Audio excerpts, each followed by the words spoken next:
Are you ready to get started? Yeah. You want to open it up? Yeah, you got it. You're on. All right, guys. I got anybody else here.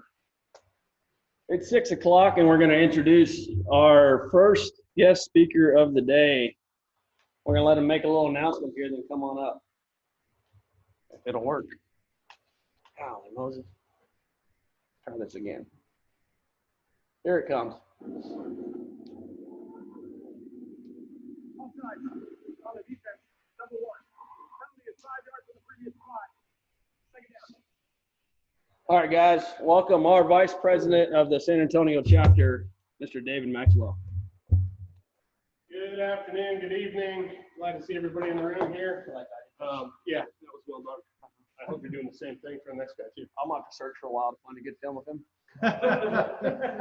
Bernie champion. And who was that last year?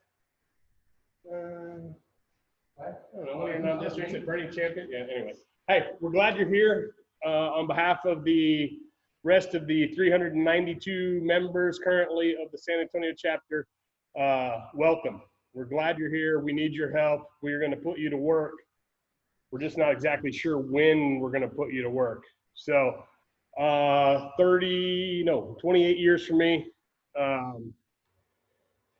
And I don't remember a season ever like this. We've had hurricanes and other stuff that cause a week or two disruption. This whole thing is just wild. So bear with us. You've got a great group in this room. On behalf of the board, we couldn't be any prouder of the guys that you have in this room leading. I'm honored to call all of them my friends, and most of them are on my crew, and we spend a lot of Thursdays, Fridays together. Listen to them. They will get you where you want to go. Questions, ask them. Generally through these guys, but if you have something you're not comfortable asking them, you can always ask me. My information's in Arbiter and other places, and they'll share it. Questions? Yeah? No? All right. Yeah, go ahead.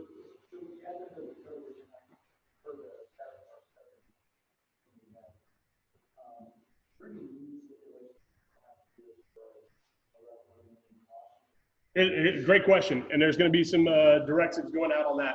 At the end of the day, the chapter, the state board, any of that is not responsible for keeping you safe. We are all independent contractors. The chapter helps put you in place to get employment, if you will, through the school district. So the schools are going to have some requirements. We will do everything we can to push that information out to you and say, hey, when you go to Garner Middle School, there's going to be somebody that meets you as you come onto campus and going to take your temperature, just like you did when you walked in here. If you have whatever temperature, they're not going to let you on campus. There's going to be some things like that. My suggestion to you is just be ready for that, but anything that you need, anything that decisions you need to make, you need to make. There's not going to be outside info that we're going to give to you that tells you, yeah, I feel more comfortable with this or not. Don't expect the schools to do a lot. For example, in the past, they would bring water out, right? And the players are all drinking out of that Gatorade bottle. On the high school field, there might be 15, 20 people out there from both teams handing out water. It's real easy to get it on a varsity field. On a sub-varsity field, you're lucky if one kid who's not playing runs out there with a bottle of water and starts passing it around. Like, I guarantee you, I'm not drinking out of that bottle of water that the kid is bringing out this season. So think about bringing your own water. Take care of yourself. Don't expect anybody else to do it. Very good question, though. The other part of this is Taso has approved a few modifications to our uniform this year. They are allowing a face mask. It must be black, solid black. It may have a small manufacturer's logo on it. So if Under Armour or Nike produced these things and it has a small one somewhere on it, that would be acceptable. But it must be all black. My bandana would not count. This would not work because it is not solid black. That would work. They are also, let's see, the face shields. There's been some discussion amongst that. Those are not approved. You cannot wear a face shield. So put that in your bank when you're making the decisions. Gloves. I've heard both. What's the final word on that, Miller? What the rule book says. Yeah. Gloves are allowed, depending on the color. Yep. So there you go. If they do make black, for lack of a better term, medical style gloves. Like I work for an NHL hockey team. Our trainer always has a pocket full of these gloves that they can slide on anytime they're going to deal with somebody. They do make those in black. The one thing though, we were tossing a ball around the other day. Those medical style gloves will rip as soon as you try and catch a football. So if you're going to go that route, you better take 10, 20, 30 with you because they're not going to last through a typical ball game. Great questions. Yeah. Yeah, the receiver type of gloves, as long as they're the correct color, i.e. black, yes, not logo, so you're out there doing this and showing off A&M or Texas or whatever the case may be, right? But no, those are allowed. I would imagine, especially guys that touch the ball a lot, would think about it more than others. There's not going to be necessarily any special, like, oh, we're going to take a break and sanitize the balls. At a junior high game that you guys are going to be working, they're lucky and they have a ball, okay? Sometimes each side will have a ball. At a varsity game, in the high school level, there's going to be multiples. But the guidance is, hey, schools, you sanitize the ball based on the manufacturer's directions. But oh, by the way, officials, if after they've sanitized it, 10 times and now it's no longer a ball and it's like slick, well, toss that thing out. We're not playing with it. So, anyone else? Questions? All right. Well, pay attention. Glad you guys are here. This may be, I don't know, I'm going to break it. This may be our last meeting here. The chapter as a whole will not be meeting here this year. Normally, starting in August, next week, August 3rd, and every Monday night in August, the whole group would be here. There'd be almost 400 guys here. The chapter has backed away from that. Both the city and the county have guidance that say no large groups, no groups more than 10 actually. So if anybody asks, this is actually 2 meetings. We've got a left and a right meeting going on right now. Don't know what the Dome's going to say about that, how that works out for new members continuing to meet here. If they were wanting to grant us something out of the kindness of their heart and not charge us what they would normally charge us, then maybe we keep it going, but that's to be determined. So Mike and the training team will be in touch with you guys on that. But we'll pivot as we need to.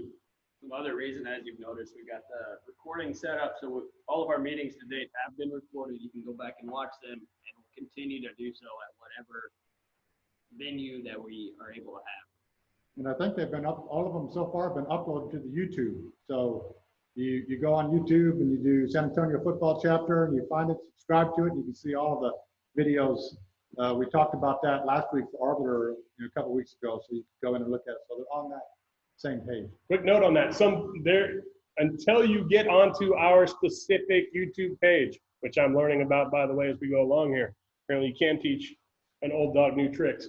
I even put that thing together, believe it or not. But until you subscribe or are actually on our page, the way YouTube works, anybody can title a video anything they want. So somebody could put Taso San Antonio football, but if it's not uploaded through our chapter or you're not subscribed, you may be seeing stuff that other people labeled Taso San Antonio, and it may not actually be ours. So my suggestion to you is to subscribe to that channel so that you know that you're getting the stuff that's approved and out there. Sure, go ahead. So, a lot of information about varsity now, but not a lot of stuff varsity. Really do a lot of them. Is there a chance that those schools, I know my daughter goes to school. Yeah, there's a great chance that a bunch of school districts say, you know what? No, we're not going to put up with that for 7th grade, 8th grade. Some are going to want to play. Now, I think it's a whole lot easier when you get out into the non-metro, not San Antonio, Bexar County areas. You get out to some of those smaller cities, they're probably going to play. You get to SAISD or North Side, Northeast, where sometimes they have, they may have two teams at 7th grade to start the year, and then grades come out and they're scrambling to put one together. Well, very well could be that they're putting a 7th and 8th grade team together, and they're playing a combo 7th, 8th grade. So we expect there to be far fewer sub-varsity games this season than there would be in the past. The other part of this, though, is with the way the UIL has now pushed back 5A, 6A to start a month later than 1A through 4A, our sub-varsity schedule now, instead of being 11 weeks, is now 15 weeks, right? So I'll speak for Mike and Austin, myself, who obviously we work as a crew on Friday nights. We also tend to go out into the country, do little road trips, and go to Uvalde or Carrizo, wherever, to do our sub-varsity games. We don't need to go do that. Be much happier if you guys had an opportunity to go do some of these games. Now, maybe one of us takes a couple of you with us. That's fine. But if we're in a situation where we have limited games, then you'll see some of the Division I and higher up guys take a step back so you guys can have that opportunity. There's going to need to be some board action. Right now, we currently have a requirement that says to be playoff eligible, you have to work 5 Thursdays during the course of a season, sub-varsity. We'll address that. That may need to go away. It may not be possible given what we don't know at this point. But direct quote from one of the coaches on Friday when I was talking to him. Right now, I don't give a rat's ass about anything below varsity because I only have 6 games. So once the varsities figure out their stuff, then they'll start thinking about, oh yeah, by the way, we have a 7th grade team. What are we doing? So that will come. But count on there being far fewer games. Good question. Anyone else? We got an email about the training clinics starting on Wednesdays, webinar training clinics. Mm-hmm. Right before. Yeah, so those have been ongoing. We started with 7-man mechanics. There's going to be a 5-man mechanics coming up. Sorry. There will be a 5-man mechanics. You're welcome to attend all of those. The only one that is out, well, you guys wouldn't have seen it anyway. There was one sent to the crew chiefs. That will be crew chief specific only. But yes, any of those things that come out on a Wednesday, you are welcome to join in and be a part of. My suggestion to you would be not necessarily ask your questions in that forum, because a lot of it's going to be next level, 3rd level, 4th level. But if you have questions, something didn't make sense to you, bring it in here and ask these guys.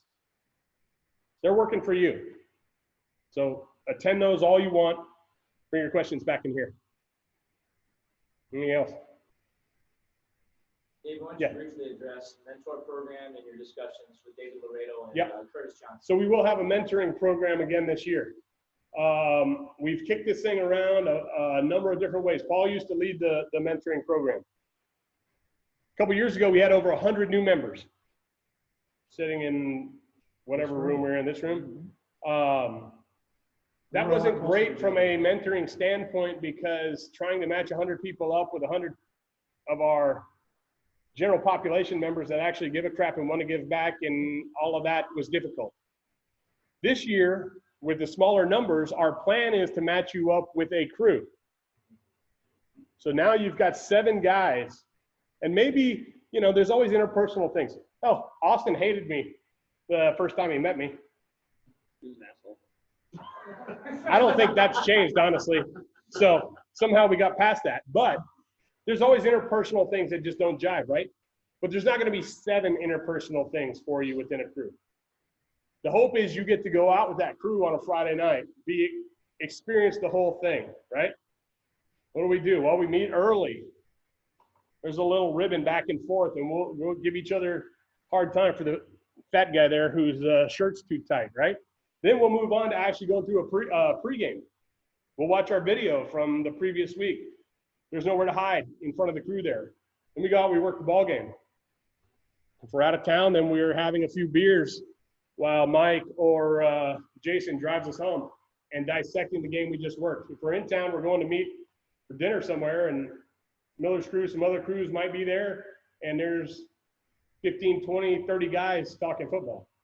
That's the part that you guys don't see often in your first couple of years that we would like to get you integrated into. This was a whole lot of fun calling a state title game. But the actual on the field is not the reason that I call football. The reason I'm calling football is for the relationships. It is all of my closest friends here in San Antonio are officials. All right? If I was stuck in hell and needed a ride, I know that I could call any of these guys in here and they would come get me. The reason that I call football is for the other guys, the fellowship, if you will. So we want you to be a part of that. We want to bring you into that. So you see that right off the hop and see the relationships that form, that sort of thing. So there will be some information coming. We're going to hold off on making the assignments until we know that the season's actually going to happen. Because what we don't want to do is get you all excited, hand you over to this crew, and then all of a sudden they say, we're not going to play football until March. Okay, all right. Everybody's just going to kind of go their own way for a while. So once we have a definitive, as we get closer to scrimmages, we'll make those assignments and we'll get you in touch with your crew. The hope is that you would be able to time for those guys or at least travel with them, you know, a couple times during the course of the year and get the full effect. Good point. Anything else? Yeah. Does that change anything if you're on your own crew? If you're on a crew, then yeah, obviously that's going to be your crew. There's no sense in assigning you to our crew and say, hey, come with us when you're already on a crew. Going once, going twice. All right. Thanks, guys. Thanks for letting me come in. All right, guys. One more guest speaker today. We're very guest speaker John. Very honored to have John, our Taso president from the San Antonio. He's also from the San Antonio chapter. You may have seen him Saturday. If you didn't hit refreshing time, you didn't see him at all. But John was up on the big screen teaching everybody Saturday morning on behalf of Taso. And welcome, John Miller.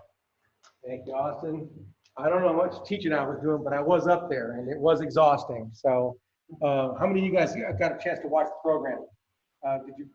Was it useful? Did you get some information to steal from Bob, Brian Ernest's deal? Did you get some nuggets? That's his favorite phrase, is grab you a nugget. So I don't want to sit and repeat everything that David just said, because everything he said was right on par. Okay. I just want to welcome you guys on behalf of the 5,800 members we have across the state.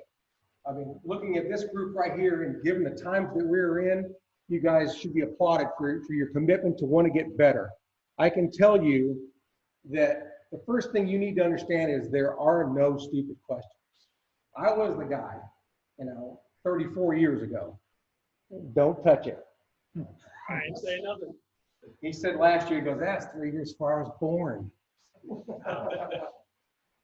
But there are no dumb questions. And so ask questions as you go. You've got a rule book that's got black and white stuff in it. You're going to find as you go through this process that everything is not black and white in this game. And the experiences you get from this group of guys, and I know them all, you've got a good group here, you've got a lot of experience here, feed off of it, and you will learn, okay?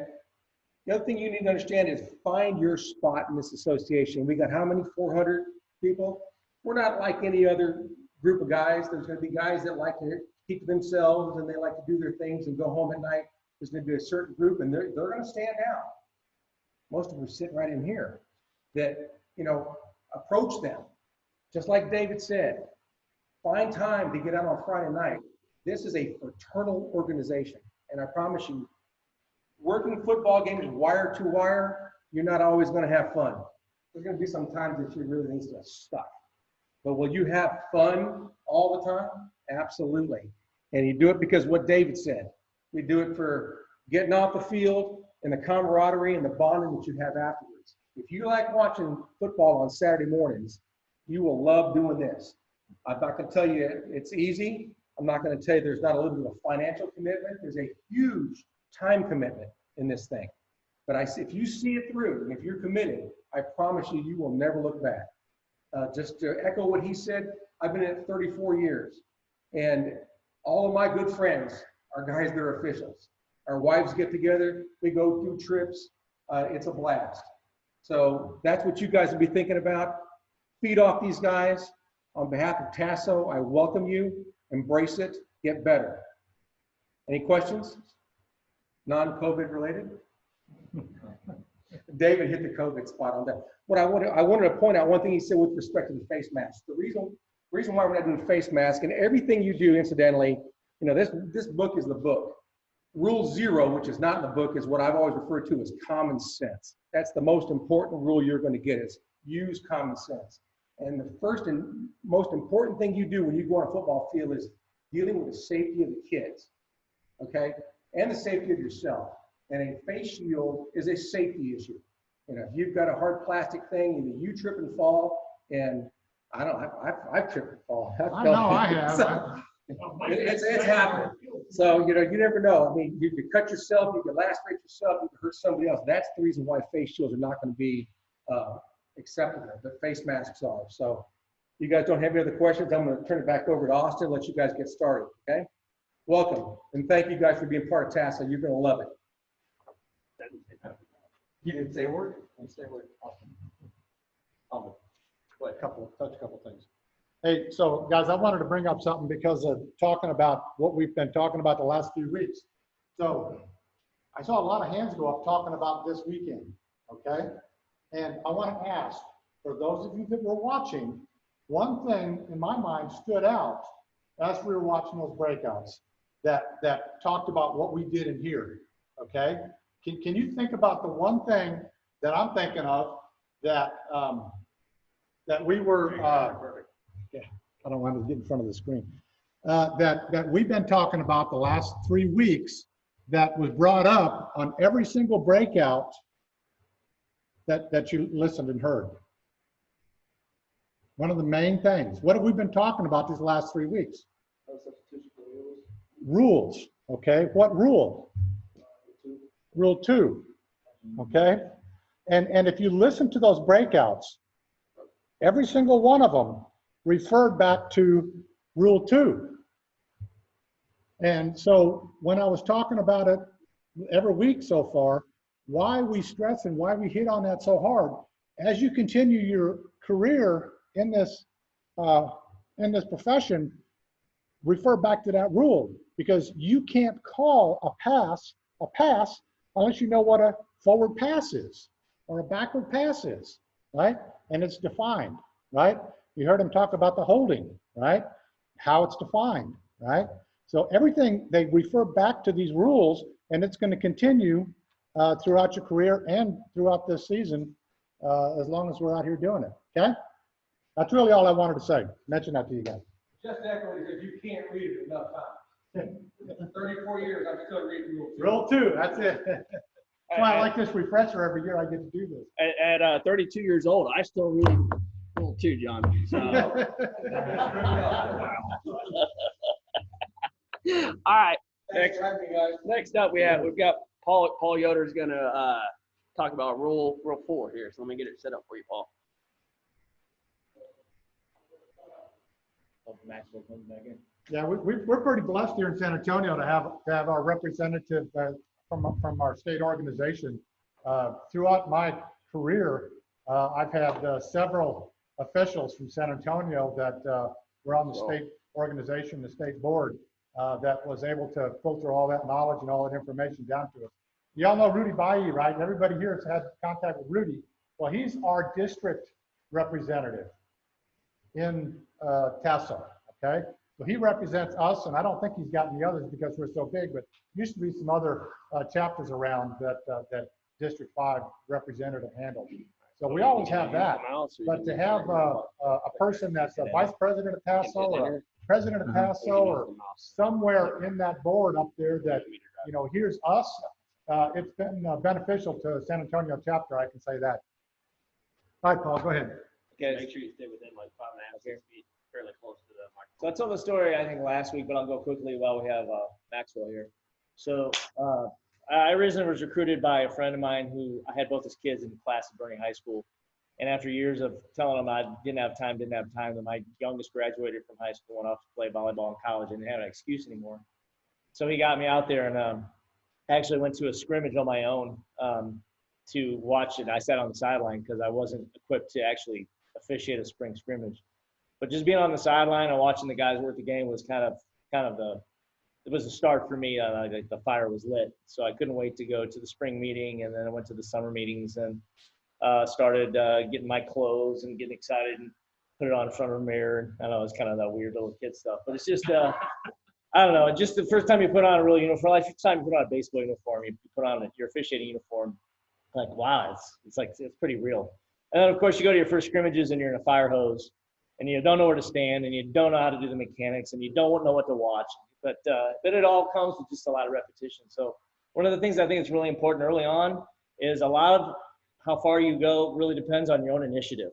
You just really have to decide how much you want it and to kind of just get after it. Because I started late, so there was a lot of sand in the bottom of my hourglass already. So I knew I had to make up for lost time. So at the first member scrimmage that we had, that we're going to have hopefully in August, if we get one, I was standing on the sideline. This big guy in the middle, his name's Dave Maxwell, and he sees me standing around. He sees I'm kind of tall. He says, "Hey, why don't you get out here?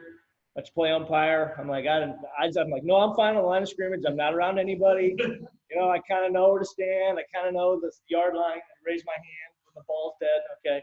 He said, "Get on out here." But then when I started doing umpire and I saw how exciting it is and how dangerous and treacherous it is, but that you're like a catcher in a baseball game. You're like involved in every play.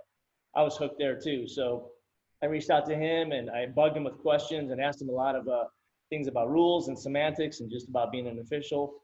And so that was something that led him to be my mentor since year 2, because my original mentor moved to Dallas-Fort Worth. He's a really good white hat. And so he's someone that's been by my side as I've gone through some things. And when we get to a live ball, dead ball example, I'm going to talk about this O'Connor Brandeis game 2 years ago. It really changed my career, which I thought was going to be a tragedy, but it ended up being a really good learning point. So we'll get to that. And so to get back to the crew mentor program, which hopefully is going to come back. We did it 2 years ago. That was kind of something I kicked around. We didn't have as many guys that year, so it worked. But last year we had so many it didn't. But the reason I thought about that is that I went with his crew on the Paul Lane crew when he was an umpire before he had his own crew. And I went on a Friday night. I gave up doing some sub-varsity games and kind of showed some initiative. The deep wing that happened to be working that game was David Eagleton. After that season, he asked me to be his umpire on his varsity crew the next year. So really just making those connections and showing some initiative really can get you pretty far. So just think about that as you go through the season. Okay, rule 4, I think statistically is the shortest in the book, but it's critical because no play starts without a legal snap or a legal free kick, right? Right there. Dead ball becomes live. After ready for play, dead ball becomes live when it's legally snapped or legally free kicked. Until that happens, the play, it remains dead. So, a lot of people that don't understand football, they look at football, they're like, really the ball is dead a heck of a lot more than it's alive. Just think about it. Like people that watch football, like you get more standing around and get in position and kind of coming on and off the field than they play the game. But because they don't understand the game itself. I mean, something like baseball is worse. But football, there's a lot of action that happens between the play, especially as you're officiating. It looks easy when you don't know what you're doing. All of a sudden you get out there and it's live. Second one, live ball becomes dead when an official sounds his whistle, even though inadvertently, and we'll get to that slide in a second. Didn't take me long to get my first inadvertent whistle. Fortunately, it was like a 7th grade game in Kerrville, so it wasn't that big a deal. Well, it wasn't a Kerrville coach. Who's going to be known to be pretty feisty, especially Kerrville Peterson, right? Sorry if you're from there. Or otherwise signals the ball dead.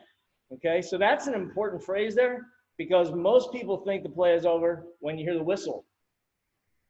But this also kills the play too. And sometimes I'll have to do that when my wing guys sometimes don't jump on their whistle and guys are like been on the floor for 2 minutes and then we'll call it dead and the guys are still kind of grappling. Because as an umpire, I was taught early on, watch the play, make sure you clean snap and then spit out your whistle because you don't want to be a guy in the middle calling an inadvertent whistle. Really, an umpire doesn't need to be calling his whistle anyway. But sometimes, and you saw it in the clip that Austin showed at the state game, I think it was the 3rd play, the guy was down by contact and he raised his hand, didn't blow his whistle. So remember, a whistle or a dead ball signal, because this came into play 3 years ago when I had a game with MacArthur and Reagan. It was at Hero Stadium. I had seen the forward progress, stopped at the line of scrimmage. I was in the middle. I raised my hand. The whistle was coming slow from the side. They had a ball ripped out. I took it down the field. They thought they had gotten a turnover. But because my dead ball signal ended the play before the whistle, and the coaches didn't understand. Oh, I didn't hear the whistle, because they have to understand. If there's a signal that calls the ball dead, that kills the play. And I had to fight for it because, you know, well, how come you didn't have your whistle? Because I spit it out and I don't blow it. But I saw the forward progress. It was stopped. It was in the pile in the middle. I raised my hand, and then they ripped the ball out. So you have to champion for yourself when you make a call like that. Okay? Next slide. Here. All right. All right. Did Next you go? slide.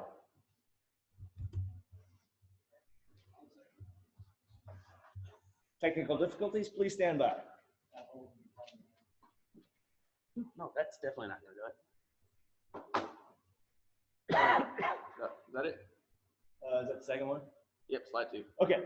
Sorry, just hit the next. All right, speaking of inadvertent whistle, okay, usually, just to keep this in mind, usually, in my mind, it's often the defense that kind of gets put at the disadvantage if you look at through some of the situations that play out. If an official sounds his whistle inadvertently or otherwise signals the ball dead before the play is actually dead, 1, the team in possession may elect to put the ball in play where declared dead or repeat the down. Okay. Under what situation would they probably want to repeat the down offense if they have an inadvertent whistle or a dead ball signal before the play is executed? What kind of scenario would you typically want to replay the down? Loss of yardage, right? Okay. Fumble, right? It's usually a situation where the offense wants to make the choice that puts them at more of an advantage, right? Okay. Sometimes that really hurts though. Guy's running down the sideline, right? All of a sudden he's like 30 yards out. Backside official thinks that he saw him go down, blows his whistle from 40 yards, gets in trouble with the rest of the crew, right? Because shouldn't be blowing the whistle from 40 yards away like that. Next thing you know, he runs in for a score. Where do you put the ball probably? Wherever the runner was when the play was blown dead, like the 30. Okay, now he's run for a score, but they'll take it at the 30 because they obviously don't want to repeat the down because they got a nice game there. Okay. Number 2, when the ball is loose from a fumble, and this is rule 2, because if you don't know the definition of a ball being loose or backward or illegal pass, not known as a lateral, right? Or the team in possession may elect to put in the ball in possession where the ball was lost or repeat the down. Okay. Now remember, when the ball is loose from a fumble, who's in possession of the ball? Team A. Okay, so Team A, all right? Backward pass or illegal pass, the team in possession may elect to put the ball in possession where it was lost or repeat the down. So, of course, the offensive coach, if he's smart, is going to play it out in his head and see which of the 2 scenarios is better. You got to go faster because we're going 1, 3. During a legal forward pass or free or scrimmage kick, the ball is returned to the previous spot and the down repeated, okay? You can see why the offense will be pretty frustrated when that happens, right? Throw the balls in the air. All of a sudden, the guy catches it, running for a score. Oh, sorry, right? Ball's returned to the previous spot, the down is repeated. Sorry that the backside official who had no reason to be blowing the whistle accidentally blew his whistle and you lost a touchdown out of that. His bad. But, when his bad makes it look like everybody's bad. Okay. So just remember, all for one and one for all, the 3 musketeers, or 7, I guess, in this case. 4, after Team B does gain possession on the try or during an extra period, the try is over and the extra period possession is ended. So let's say, they block the try, they get a clean ball, they go and they're running back for 2 points to get it on the conversion going the other way. You get a whistle blows. What happens? Play's over. No repeat. Offense doesn't get a chance to re-kick, and the defense just lost a chance to score because the guy blew the whistle. Okay? Also happens in an extra period as well. Okay? Now this is something I remember the first time that I was teaching 32 years ago. Every teacher when they come out of college, like, oh, I'm going to teach smart kids. I'm going to have the AP kids. You're going to be juniors. You really care. No, I had freshman English 1, and the kids did not care about English, right? So, step into a classroom, it's like, sir, what's a verb? And you're like, oh my God, I'm going to be underpaid and overworked for the next 30 years. And Joe here doesn't know what a verb is, right? But the only time I really learned to teach grammar when I learned grammar is when I had to teach it. Like the only time I really understood Rule 2 is when I had to kind of teach it to my mentee 2 years ago. Just like going through Rule 4 over the past couple of days, I really feel like I know Rule 4 now because I had to go through and I have to teach it, right? This is critical. If a foul or violation occurs during an inadvertent whistle, you must enforce the penalty. This is not something you want to happen, but it will, okay? Just pray to the football gods up high that you've just got an inadvertent whistle and the coaches are just going to be mad because they lost a first down or they didn't get a fumble, but instead there was a penalty involved and you have to enforce the penalty. We can talk about that more later. That's like a level 4 9. question. Okay. All right. So how do we go to the next one? Austin, where you go? I do it. Okay. I'll be your next. Okay. Be the clicker. Just click the screen. No, you gotta come down.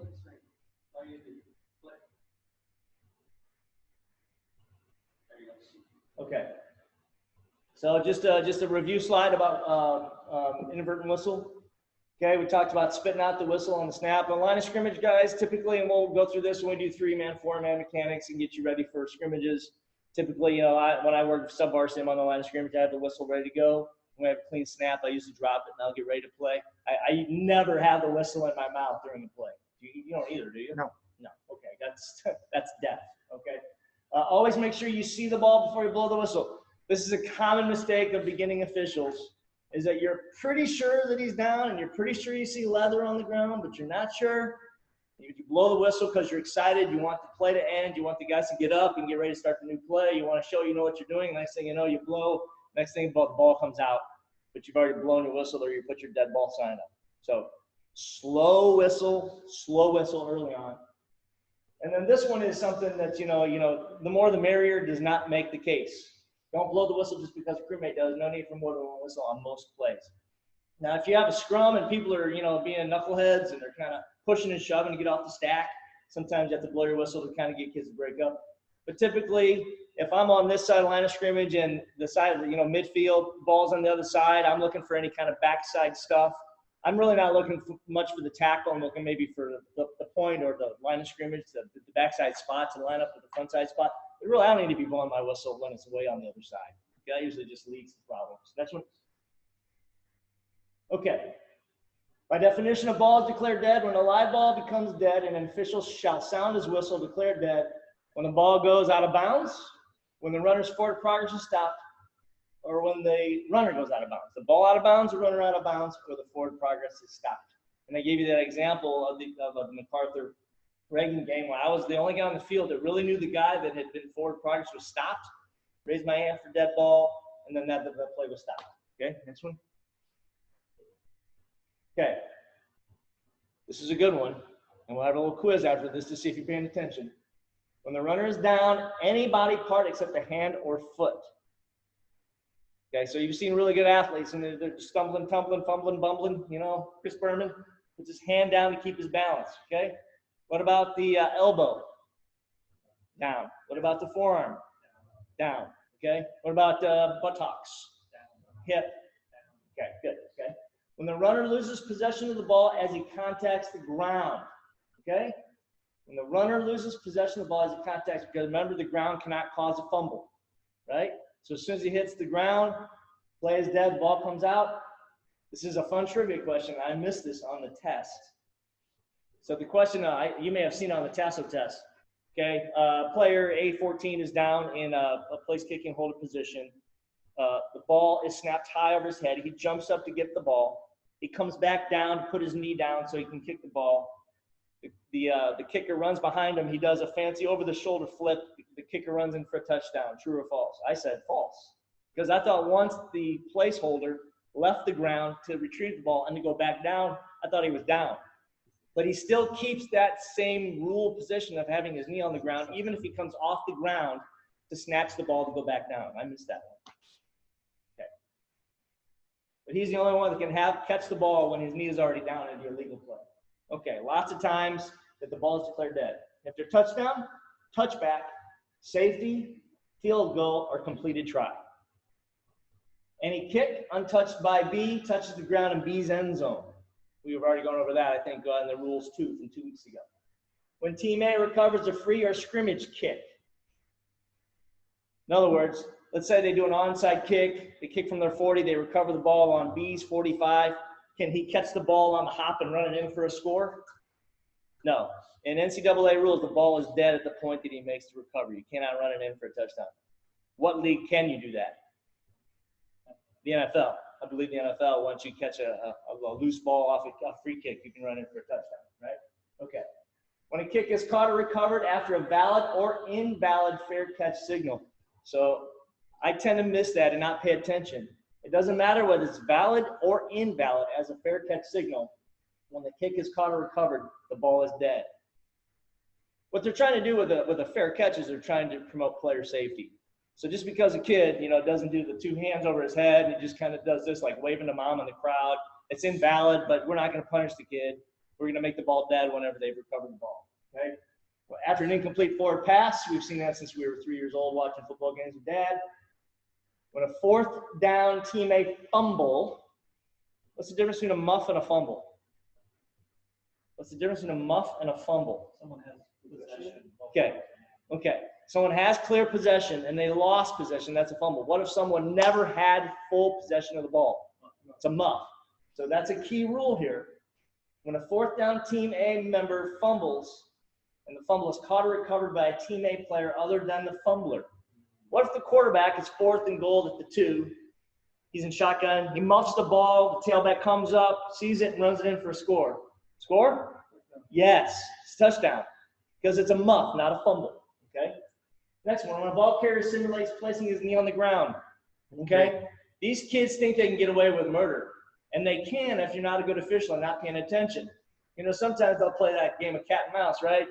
Okay, you might take a knee, quarterback comes down, does this, comes back up, you got blood dead. Because by rule, if he simulates placing his knee on the ground, it's a safety issue, right? Because when he simulates the knee coming down, the defenders are supposed to hold off and pull off and not hit him.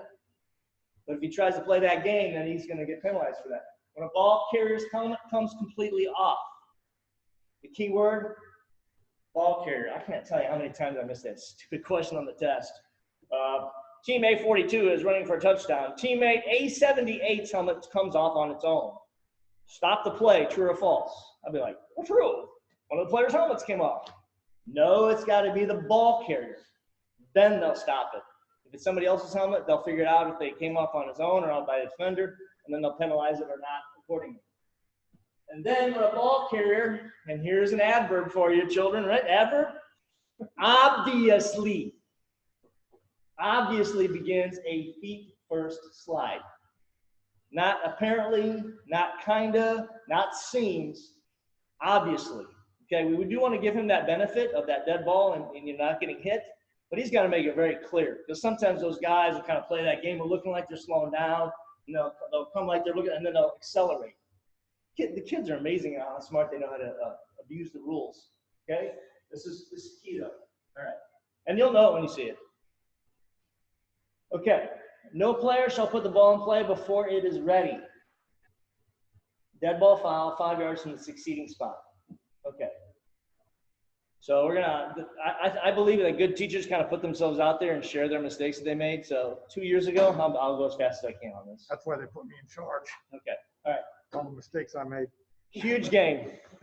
So 2 years ago, they did not have coach assignments, chapter assigned games. Like this year is the first time the chapter has a pretty interesting set of statistics and data and information to kind of put the top crews with the top games and then try to scaffold them down. Well, 2 years ago, they had this thing called the lottery system or what they call it? Lottery. And the coaches made the pick. So I'm going to be honest with you. My crew is really good. We're not great or outstanding yet, but I think we're getting there. So what happened is O'Connor and Brandeis 2 years ago, they were in a lottery system, and they must have probably gotten like number 24, maybe 25, whereas that game probably is the #1 game in the city almost every year. And the Pittman crew, you may have heard of that, and they're really good. He's our president, Brock Pittman. You may have seen his name. They've gotten the game for the past 2 years, rightfully so. Well, our crew is available at pick 24, so that's why we got the game. It's not because we were this amazing crew that's going to work a game that is sold out the seats by Tuesday, and people lined up at 12 noon to get in the stand-in game, or standing room ticket games. My check was $390 for that game. That's good party night. It was like, yeah. So what happened is, as the umpire, I'm supposed to make sure that the play is ready, stay over the center, back away. Had some miscommunication with my referee. I stepped away too early. The center snapped the ball because the play clock and the game clock was running down to 0 at the end of the game to win the game on a field goal. So it became this big thing. Had, you know, KSAT, Ken's 5, all the things got involved. Taso got involved. There was this investigation. And most of it was because I didn't do my job as the umpire and communicate well with my referee to make sure that everything was set and the center snapped the ball to the kicker's holder before we were ready. Happened like 3 times, 3 delays of games. O'Connor finally kicked the ball through and they won. It was pretty rough. I learned a lot that day through controversy and through making sure that I wasn't the best official I could have been that night. And I've decided ever since that night, I would study, work hard, study film, go to huddle, talk to other smart officials like Mike, who's been doing this forever, to make sure that that never happens again. It was a horrible lesson to learn. We do believe that the team that probably deserved to win probably did, but that wasn't easy to convince the Brandeis coach of that. Plus the half of the 15,000 people that were at the game. So make sure that the ball is ready for play. It's 5 yards from the succeeding shot. Play clock, okay? This is 25 or 40, depending on whether, you know, it comes out of like a kick or an injured player offensively or defensively. Dead ball foul, delay a game, 5 yards from the succeeding shot. Trivia question: can the defense get a delay a game penalty? Yeah, they can. If they come up and it looks like they're trying to use disconcerting signals or stemming or they stamp the ground or other things, they can also get a delay game penalty. Typically, it's the offense because they don't get the playoff in a proper amount of time. Next one. Okay, out of bounds. When he touches anything other than another player or official on or outside the boundary line, the player is out of bounds.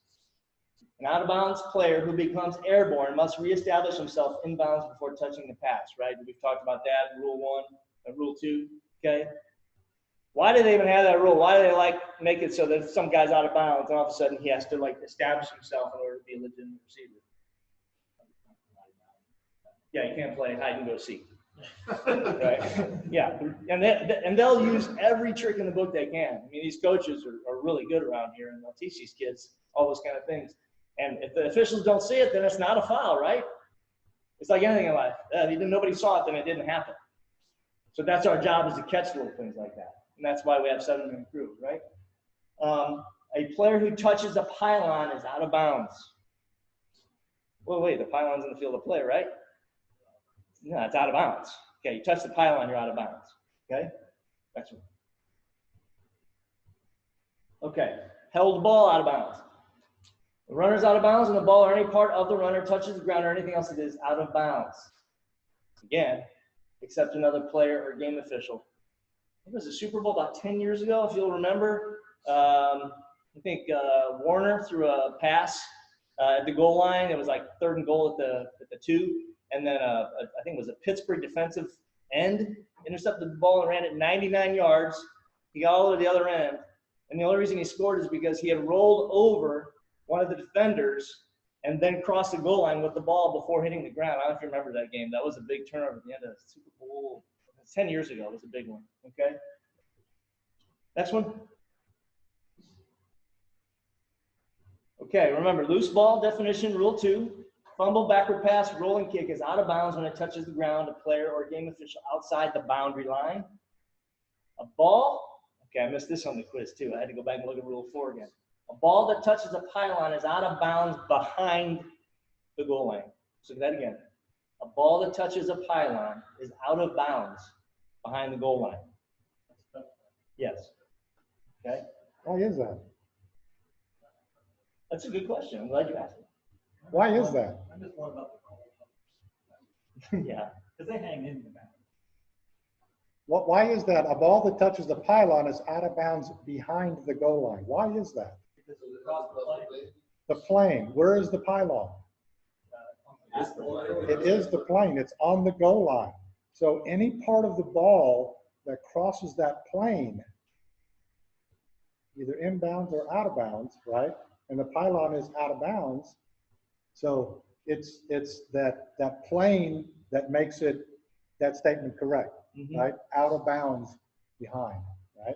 Touches that pylon, pylon's out of bounds, whether you're on the left side or the right side or the top side or the bottom side, it's out of bounds, right? Behind the goal line. You can't be out of bounds on the field of play if you touch pylon. This may be a different rule, but if a ball carrier is reaching and touches the pylon, so he's already broken the plane, but if the pylon is out of bounds. This is a loose ball. Okay, that's what I'm saying. It's a loose ball. Okay. Remember, it's also going directly over the pylon. That's what it has to Touch, yeah. The ball Pylon goes is directly over the eternal. pylon, and roll that ball directly over the pylon or inside the pylon, which means it's still in the good play. Out of bounds. I got Clemson A&M 2018. Anybody remembers the play that was A&M was driving and the wide receiver catches the ball and he's running the pylon and gets hit from behind and it bounces directly over the pylon. They ruled that it was went over the pylon and he was out of bounds in the end zone. And if 2 inches to the left, they would have rolled it across the sideline for the pylon. Instead, they rolled it over the pylon and you were out of bounds. Right, touchback. I was at that game. A&M grad. I'm not going to repeat what I said. It was a rough day. I'm glad to see that you've moved on. I was kidding. We'll go there. Okay. If a live ball not in player possession crosses the boundary line and is declared out of bounds, it is out of bounds at the crossing point. You see this a lot on punt plays, right? You'll have the referee line up strategically. He can see where the punt goes out of bounds before it reaches the goal line. And then usually like a wing, maybe a deep wing, will come up, they'll walk up, they'll both have their hands up, and all of a sudden the referee will go like this. That means that's where, in his opinion, the ball crossed the boundary line, in his opinion. It's not where it lands, it's where it crosses the boundary line that they then set up the next possession. That was a great guy, made a career out of that. Oh, yeah. Okay. Out of bounds at a forward point. If a live ball is declared out of bounds and the ball does not cross the boundary line, it is out of bounds at the ball's most forward point when it's declared dead. Most forward point. Touchdown is scored if the ball is in bounds and has broken the plane of the goal line. And this is the key phrase. Before or simultaneous to the ball carriers going out of bounds. Right? Okay, we've all seen that in games like that, right? Sorry.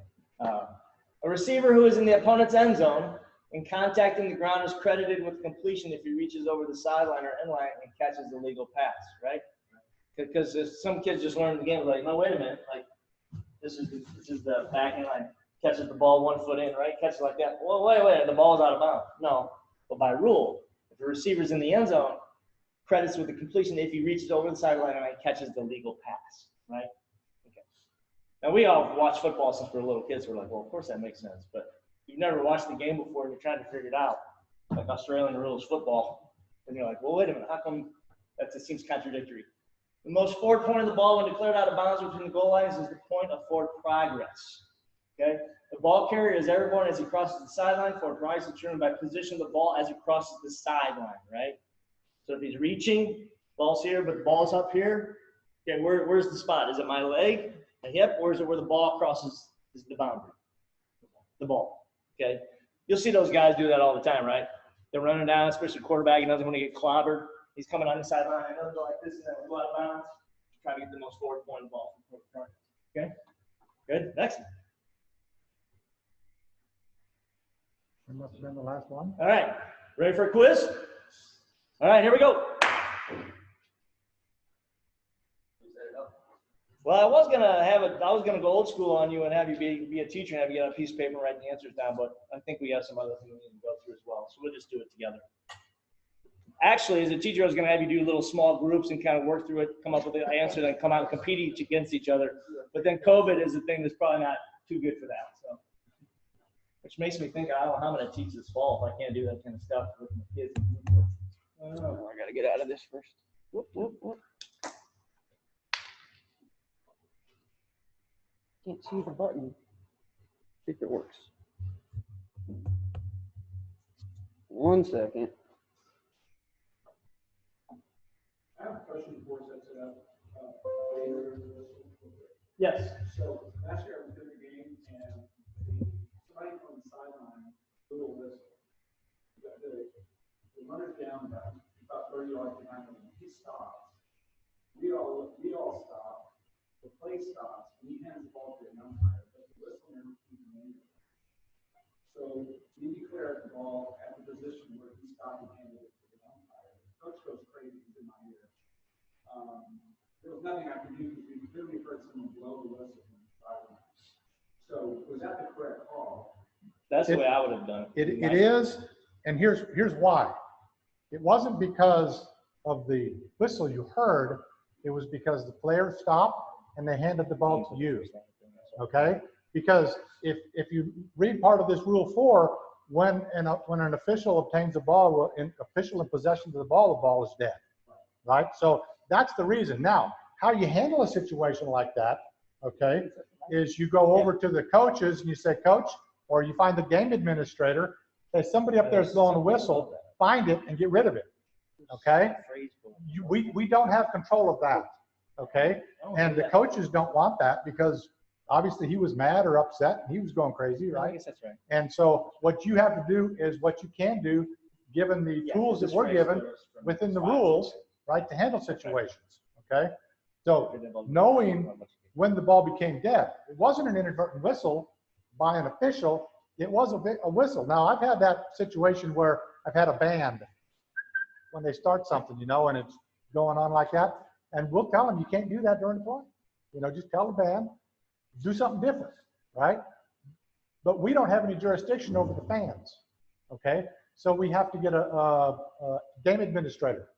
And the game administrator is the person that you will meet before you start every game, okay? When you go to the field, you find out who's the game administrator. 7th, 8th grade, it might be the head coach. Could be a principal, whatever. I'm usually going to go to the coach in that scenario and say, Coach, that came out of the stands. You need to make it stop, okay? It's not our responsibility to stop that, it's theirs. This is a weird situation that I declared forward progress for the runner stop. Yep.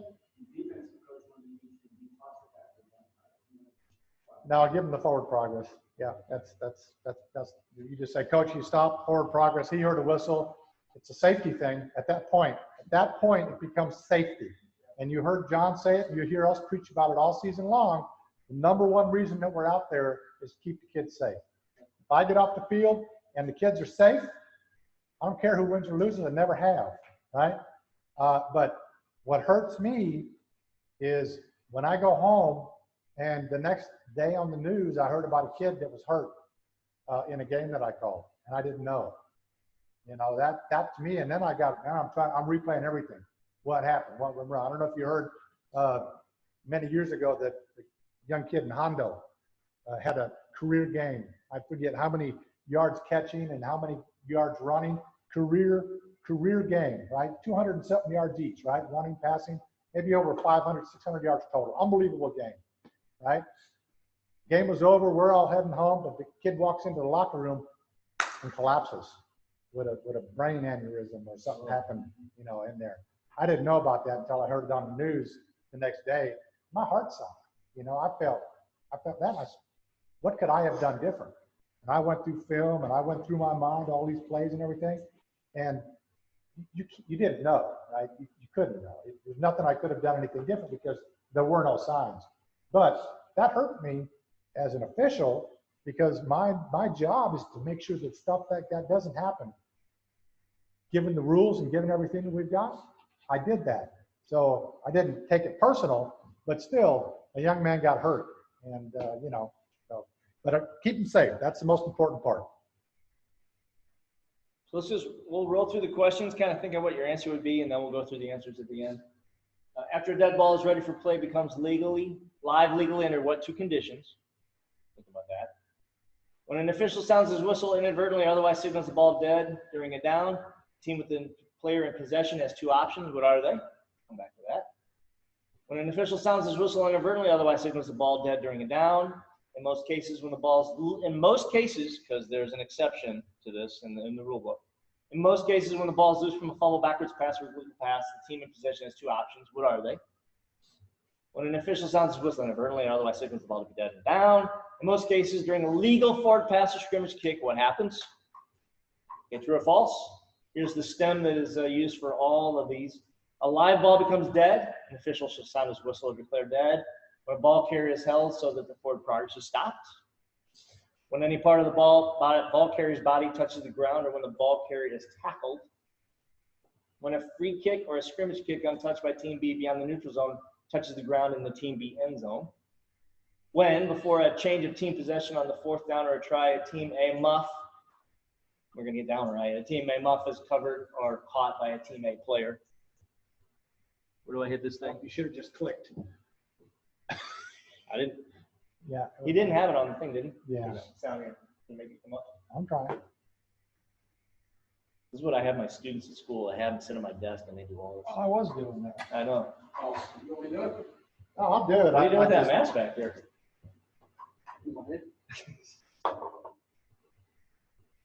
There it is. Okay.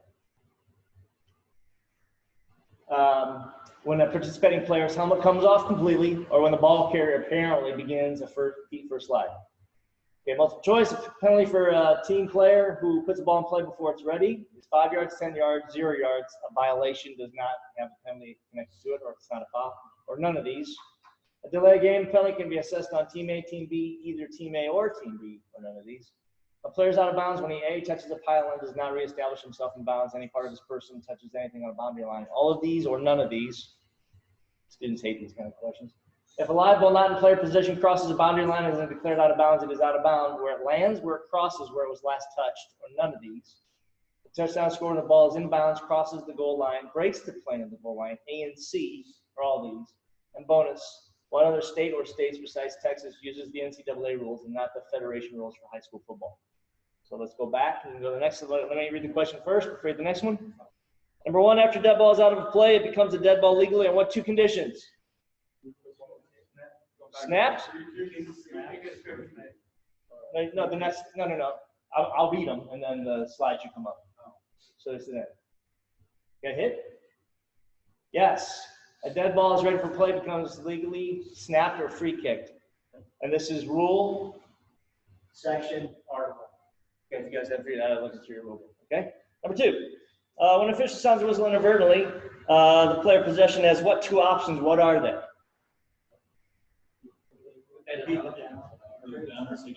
Good. Good. Put the ball in play where the ball is declared dead, or repeat the down.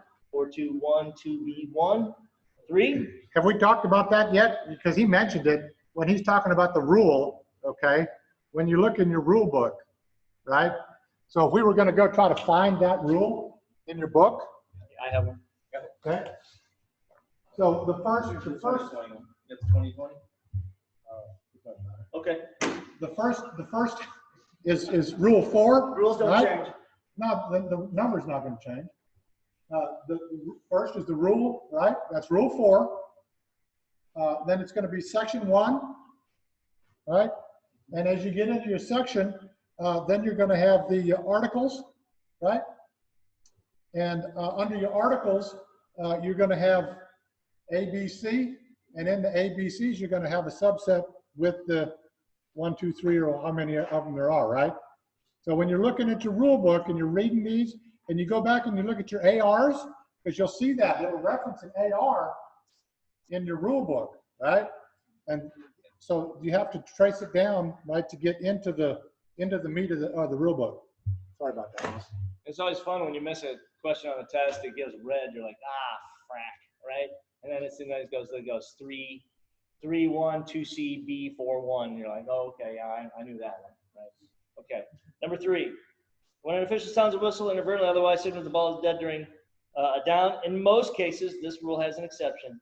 When the ball is loose from a fumble, backwards pass, or illegal pass, the team in possession has 2 options. What are they?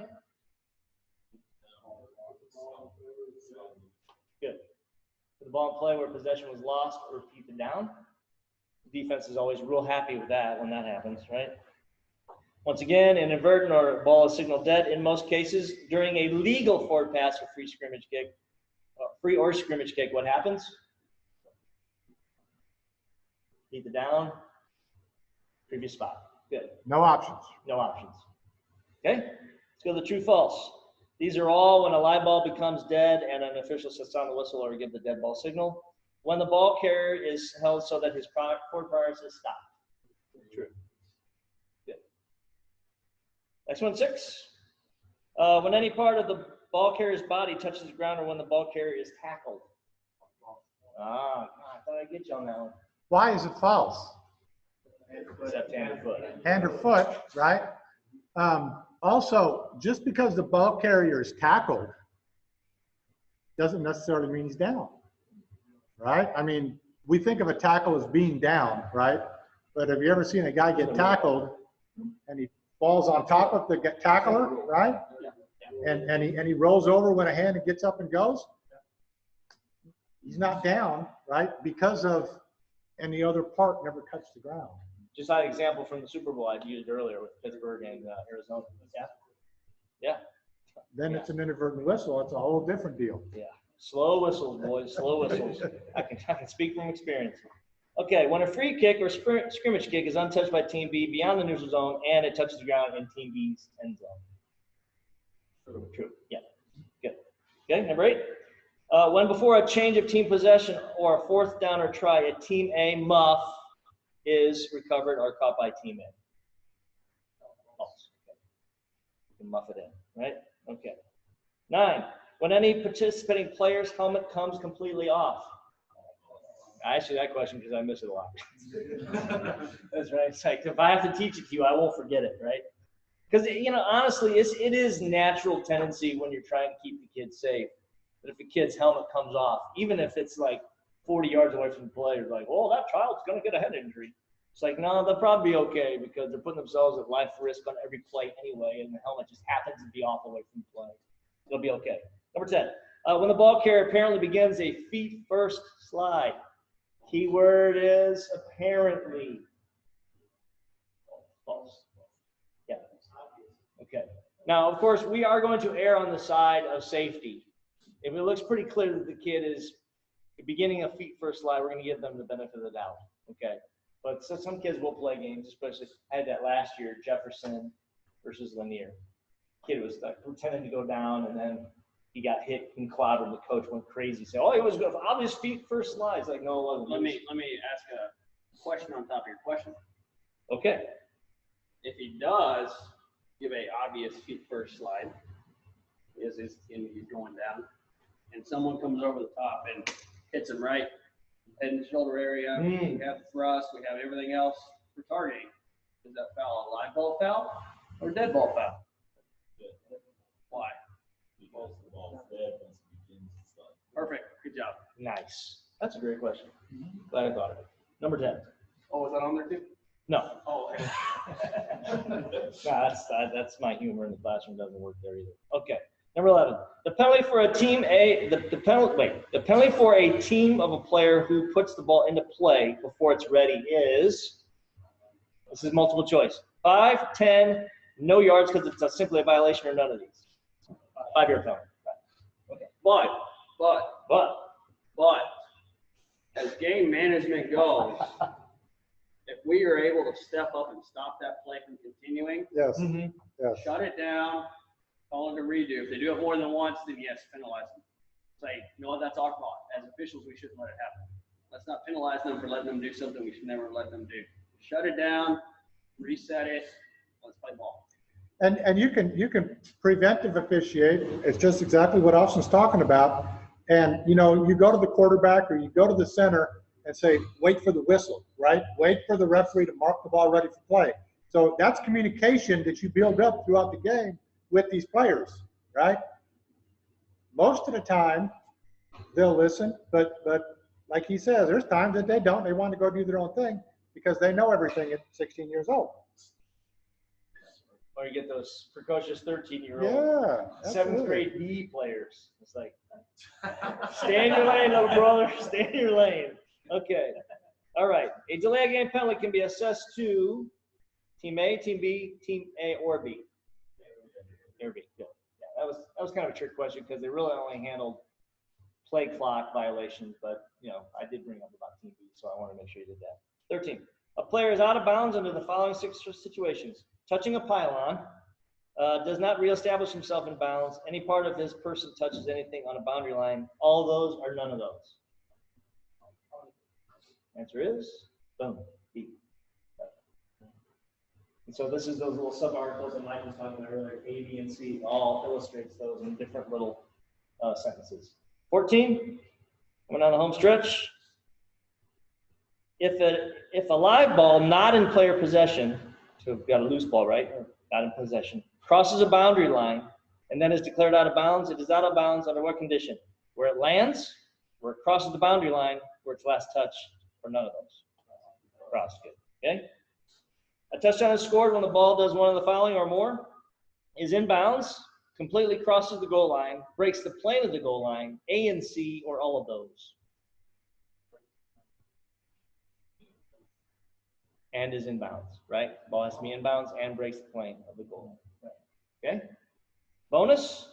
What other states besides Texas uses the NCAA rules instead of Federation for High School Football? None. What was the last state to capitulate to the dark side and join the empire of the Federation? You wouldn't think it. Answer is? Massachusetts. Bostonians went down, right? Well, and the reason they went down was because it's such a tiny state. And I don't mean that as a joke. I mean, it's such a tiny state that they were playing so many teams from outside of their state. They were going every week. They're going back and forth. When they were leading up to the district play, they were going back and forth between Federation and NCAA rules. But the coaches decided we should just stick with one set of rules, and that's why they switched back over to Federation. Yeah. So just a couple more editorial comments, and I'll turn it back over to Mike, because I'm sure I hope you guys have some questions, because some guys have emailed me this week and they said they had some questions they wanted to ask but didn't have time during class. So the first one, I think it's really important to look at things in a positive way whenever possible. So they came out with this weird scaffolded schedule where 1 through 4A is going to play for 5 weeks, then 5 and 6A are going to join in and they're going to double up for 5 or 6 weeks. And then 5A, 6A will be by themselves. So I think there's a really cool opportunity early in the season when there's not a lot of 5 and 6A games and maybe not a lot of sub-varsity games. If anybody wants to go with me or we can set up a road trip, I am more than willing to go to one of the 1A through 4A games on a Friday night and go watch a crew that does a lot of the smaller schools. One of my friends, Curtis Johnson, was my back judge in my crew. He started his own crew. He has a couple of sub 5A and 6A games early in the season. So I volunteered to go watch him sit in the stands. If they'll let us in the stands, they haven't said that yet, have they? Will they let us in the stands? They haven't said yet. They haven't said they're going to have a It's going to be a district thing, I think. Yeah. That I'm willing to go and kind of bring along this little score sheet and kind of watch his crew and kind of give some feedback and do those kind of things. It's a great opportunity early in the season to just go watch some football when you probably won't be busy doing your own games. So you want to consider doing that. Austin and some other guys may be willing to do that as well. Or if nothing else, look at some huddle film from those early season games. I plan on every Friday night finding a place to watch a game some way or another. Yeah. Because his crew and my crew blessed enough to have mostly 5A, 6A games in the season. So there is some opportunity early on to go watch some. If there's an opening, I'm going to go find a way to work with somebody or do something. Find a way to be there to learn from them, get better. And what's your name back, Judge? What's your name? Yes. Yeah, we'll come and harass you too. We'll come out there and yeah, like that Taso question on the test. If you're in the stands, you may not harass, disparage or otherwise kind of throw shade at a fellow official during an officiated game, right? Okay. True, you're not supposed to do that, but I mean you can't. No, I'm just kidding. So, no, but that's great. I like it. I really like being watched and evaluated because I'm only going to get better if I do that. So. Yeah, I wish we'd have had that a long time ago to do that kind of stuff. Are you done? Yeah. Questions, concerns? I have a question. Yep. Are we ever formally evaluated or? Yes. Yes. Yeah, you'll actually, it's already in started. varsity. It already started. Varsity games, you will absolutely be evaluated. This year, we have 2 evaluators for the crews, okay? Now, you're probably not going to get that in a JV game, okay? Unless you bring along your mentor and, you know, constructive criticism. How could I do this better, you know? And you ask guys to come along, help, you know, look at it. If there's middle school games on Tuesday and Wednesday and stuff like that, I can go out and watch. You know, I certainly do that because I don't work Tuesday, Wednesdays. I've worked very few Thursdays, and I don't work any Saturdays. I won't come to your game Saturday morning. I might come, but yeah, we usually work on Friday nights, and so by the time I get home, it's late, and games are on Saturdays or at, you know, 8 o'clock in the morning, and I'm usually not up then. So, during football season. Should we tentatively hold open that weekend of the 15th still for our scrimmage? Just make sure. It's not. So I'll just give you a heads up because I've talked to Rudy about it, and we don't know if they're going to have scrimmages or not. So I had that scrimmage on the books on the Saturday the 15th, but it's in Bear County. And Bear County is not going to allow anything in August. So I tentatively have one outside of the city, outside of Bear County in Marion, but I think it's on a Thursday. It's a Thursday evening. You know, so I have that one if they have it, you know, and we don't know if they're going to have them yet because they haven't been told, right? The assignments have not been told for sure, but everything's tentative at this time. And so if that comes to fruition, then, you know, we'll go out there. I'll get, you know, some more officials to come out, and you guys are working the game, right? I don't let anybody else from the chapter come out, right, and take your snaps, right? So we've got 12 guys in here. So there's 5, we're going to work 5-man mechanics on those scrimmages, right? And everybody rotates around, but it gives you all the snaps. And you won't receive those snaps when you go with your mentor and you work their scrimmage. Because when you go to that scrimmage, they're going to have 3 crews there. They're going to work 7-man, and, you know, you're the 22nd guy, right? So you don't get you might get, you know, 5, 6, 8 snaps, and that's about it. And you're standing around watching most of the time. It's not a bad thing, right? Because we always talk about it during the season. We want you to be there in live action and to do that stuff. But when scrimmages happen, we want you to be out there and get your feet wet, so to speak, you know, because I've been doing this a few years now, and it's very interesting.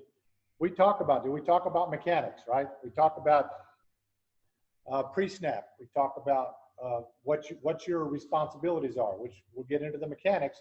We're not getting into those right now because we're not close to that point yet. So we talk about these mechanics, and it's easy to think about it. It's easy to read about them. But all of a sudden, this starts happening in 30 seconds, you know? And, you know, we talk about things in class, right? Pre-snap, right? What's the clock? You know, what down is it? Okay, who's coming up on the line? You know, who's your keys? You know, Your count. yeah, your count, right? So you got all of these things. You know, if you're working the box, you got the chain crew to mess with, right?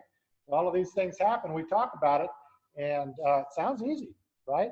And through repetition, it becomes that way. So now I get most of that stuff done in the first few seconds, right? And I'm ready to move on to something else. So I'm picking out who I'm going to key on, you know, if I'm going to get my receiver, or if I'm going to jump in and get a tackle or do something else.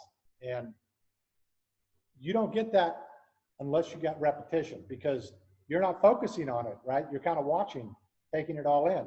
But once you're standing there and you got your toes on the white, all of a sudden there's nothing between you and the player there, you know, and it's a little different, you know, and it's real exciting too. I think worst case scenario, we go back and do what we did 5 years ago, that Saturday morning boot camp. And if we really can't scrimmage, we can get the guys on the field and say, okay, now you're on the line of scrimmage. So I'll tell you our thoughts, okay? Yeah. This is the first year I didn't do boot camp, okay? Not because of COVID, all right? This was decided before COVID, all right? But what we decided is I get to start in July, the 1st of July, which gives us as a group 4 weeks. Remember David said the new members were supposed to start next week, right? We've been here, this is our 4th week here, okay? So that gives us that much more time to get you guys acclimated, okay, before we start getting into it. So our thought was, we've got this field out here, okay, that we were going to take one of these days and we were going to do something similar to that where we could step out there, you know, and experience it, right? Just talk a little bit about it, right? Because what I've learned in doing this is that there's actually some people that have not ever been out there and can feel that, you know, and it's different when you're standing on that green and white striped field than it is sitting back in the stands or sitting on the sideline somewhere. So, you know, we're going to get you guys, and we're going to throw you right into the fire, and, you know, right into a scrimmage, you know, because I don't foresee that this having the field up this year, you know. So we're rolling with it. We're going on the fly, and we're making the best of the situation of what we got. But I commit to you, and these guys commit to you, we're not going to put you out there in a situation that you're not ready to go out and do a 7th to 8th grade game, okay? Everything that we're talking about here, you're taking the time. You heard John say, invest in your, or no, Paul said, you invest in yourself, right? To go out there and you're studying these rules and you're looking through the mechanics. We're going to reinforce them, and then you're going to go out there and experience them, and you're going to bring all these questions back in here that we can talk about as a group. Because not only are you experiencing something that you haven't before, but there's somebody else that has done the same thing. And as a group, that's how we all get better, right? I go through Rule 2 every year. It's one of the reasons that we harp on it, but I'm glad that we do it because it's such a key thing, right? It gets my mind going. I start thinking about football. And Guys, it doesn't matter how many games you work or how many years you work. The only way to get better at this is snaps, and it will slowly but surely slow down for you where everything makes sense. You know what I'm saying? Like, it's, you know, I can go out and I can tell you right now, we haven't worked a game. I haven't worked a game since January 17th, I think it was the last game I worked. Whatever that first game that I step onto the field this year, I'm going to be rusty as all get out. My pre-snap routine is going to be slow. My progression is going to be slow. It's going to take me a little bit of time to get back in the group. Whether it takes me a series or a quarter or half a game, whatever, it's going to take me time to get back into the group. Same thing with you. It's going to take you time to figure out what your groove is. Everybody, we talked about pre-snap routines, and we'll get into all that about what you're doing before the snap and what you're doing during the play. But it's going to take you a while to make that second nature, so to speak, right? It's going to take a little while for all that stuff to come into place. And I've said it 100 different times. This is not I figure it out in 1 year. This is a minimum. And I whenever I recruit a new guy to come in, I ask for a minimum of 3 years from you. It takes 3 years, in my opinion, to understand the mechanics, to understand the rule book, and to put it all together out in the field. That's what it takes. And at 3 years, you're going to be hooked. Like cocaine, you're going to be hooked. Nice metaphor. Yeah, that's true. And you're gonna want more of it. You're gonna want more of it. Yeah. I'm itching for a football game right now. Yeah. I tell you, I'm having withdrawals for a football game right now. Yeah. My wife can't wait to get me out of the house. She's worried that we aren't going to have a football season. She's like, you better find a way to work football this year. You got to get out of this house. You got to go to work a football game. So. I don't know if this question has been asked before, but are we part of the crew of sub-varsity? We work with the same people on the training, or do we work with? So the answer can be yes and no, okay? And I say that because you can get some guys together and form a crew to go. Will you be assigned to a crew? No. How we work our sub-varsity games and how we assign our sub-varsity games, you'll see the emails come from Arbiter, from Arbiter, and say, okay, you, meaning new members, it'll have in there new members, right? Because they'll have the board, they get first choice, right? Then they might go to D1. No, then they'll go to country crews, right? Country crews are crews that work games outside of San Antonio, 1604, okay? those get first dibs, and then they'll do Division I and new members. Okay, a lot of times they'll get those new members in there. So what I've done throughout my career is I will pick a game or 2 or 3 outside the mileage requirement. I love working out in the country. Okay, it's just what I do. That's how I started. You know, I used to love to go to Charlotte. You know, little old Charlotte out there, and even go down to Crystal City. You know, and they're long trips. You know, but I enjoy that stuff. So I would select those games. And I think if you look at what we looked at Arbiter, if you watch the videos, second week or third week, I went over it, right? And I showed you how to select the games, okay? Then that's how you select them. Get with your mentor, okay? You'll have a mentor before we start the season, right? Say, okay, can we work together 1 or 2? And they may have a guy, so you get to work with the crew, per se, right there, right? Or you'll find those games on your own. And then the other way is you can go to the scheduler and say, hey, I'm open any week in this area. Schedule me whatever you got. So, yeah, you're not assigned a crew like they do varsity, but you'll work with different. And I encourage you to work with other people in the chapter, all right? We teach Taso mechanics. We teach the NCAA rules. And if you are out there and you work with other officials, you will see some, and it's becoming less and less, all right? I will say that. We've got a lot better at it. But you will find some of these officials that have their ways, and they still use mechanics that we used 30 years ago, right? That we don't do anymore. And we're going to do it this way. But okay, we'll do it this way. Let us know who that is, and we'll deal with it. But we don't want you guys out there fighting. No, Mike said we got to do it this way, and cause a big scene, right? You don't want to go out there and do it like that. But it's good to get that experience. There are other ways of doing things, right? Boy, I started something there, didn't I? Who's watching us? Oh, I got this up here.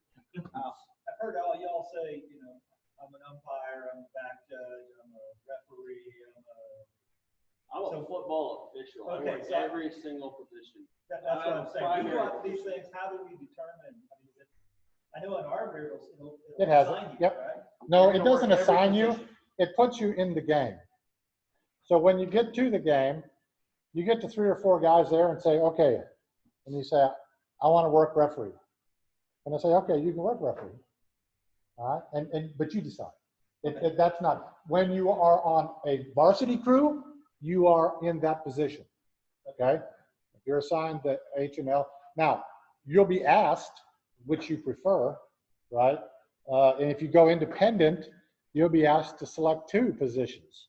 So that, you know, if for some reason they need a extra referee or an extra umpire, and those are your 2 positions, well, they'll look, hey, I got a couple here that, you know, we can do.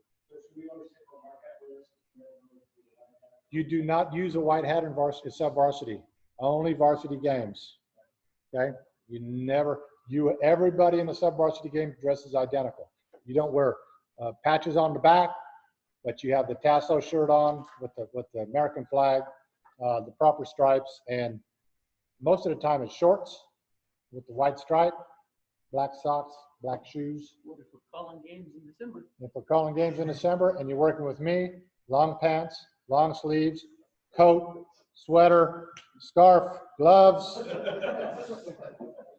I hate being cold.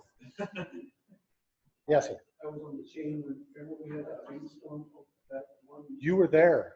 over here at. Oh my God. Gus Stadium, were you there? I was there. Yes. No. We had the same game. At Gus? No. We was at SAS. Oh, we were at Alamo Stadium. Well, see, they postponed the one at 1604. But they maintained, they kept playing the one, it was tapped and somebody else. And they're like, that guy's crazy. You talked about that game about Brandeis and the. Yeah. I was on the chain. Oh, 2 years ago? Yeah, that was memorable. We're done. Yeah, 7:30. I'm up here. Oh, How about that? Do you guys know anyone who was on the crew? don't exit out of that. Oh. Madison O'Connor playoff game here in the Alamo Dome, and it was about 7 years ago, and they called a penalty on our band. That's what it was. I don't remember that. I